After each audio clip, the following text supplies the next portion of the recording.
చేస్తున్నారు, research scholars ఉన్నారు, ఆ విధంగా అయిపోతుంది అలాంటి దేశాలు.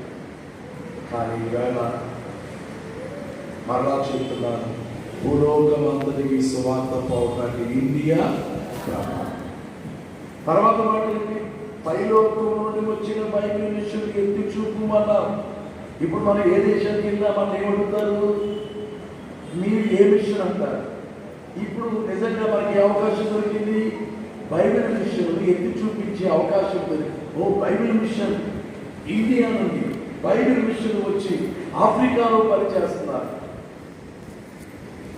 12 రోజులు నేను చేసిన ఈ ప్రయాణంలో కుమారుడు నేను కలిసి వెళ్ళినటువంటి అన్ని స్థలాల్లో బలమైనటువంటి బోధలు, పెద్ద పెద్ద సంఘాలు. టాంజానియాలో 2600 సంఘములు ఉన్న ఆఫ్రికా ఇన్లాండ్ చర్చ్ బిషప్ మమ్మల్ని ఆహ్వానించారు. బిషప్ ఉండే చర్చిని కెథడ్రల్ అంటారు. కెథడ్రల్లో కుమారుడు రెవరెండ్ శివరత్నం గారు ఒక ఇంగ్లీషు సర్వీస్, ఇంగ్లీష్లో ప్రసంగం, ఇంకో సర్వీస్లో స్వహేలి, ఇంగ్లీష్లో మాట్లాడితే వారి భాష స్వహేలి, ఇంకో చర్చిలో ఇంగ్లీషు సర్వీస్. అంటే మార్నింగ్ సర్వీస్ అంతా ఇంగ్లీష్లోనే ఉంటుంది, రెండో సర్వీస్ వారి భాషలో.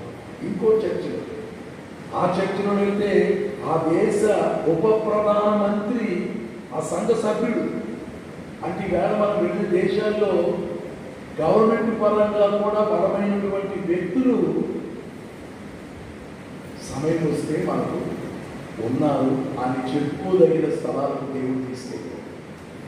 ఇప్పుడు ప్రధాని చర్చ్ మెంబర్ అయితే ఆ చర్చ్ ద్వారా ఎన్ని చోట్లకైనా మనం వెళ్ళి చెప్పడానికి అవకాశం ఉంది కనుక, యెరూషలేములో అయితే బిషప్ గారు 2600 సంఘాలంటే ఎన్ని స్థలాల్లో ఉంటాయని సంఘాలు, అక్కడ నుండి మలావి కలదాకి, అలాగే ఇంకా ఆఫ్రికన్ దేశంలో మొజాంబిక్ దేశం, Malawi, Mozambique, south Africa 4, Botswana,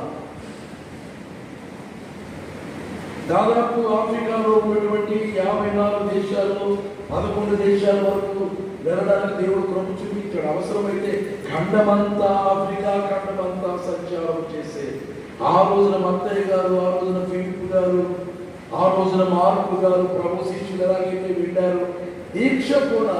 అందుకే మన సేవ సంఘంలో ఉంది.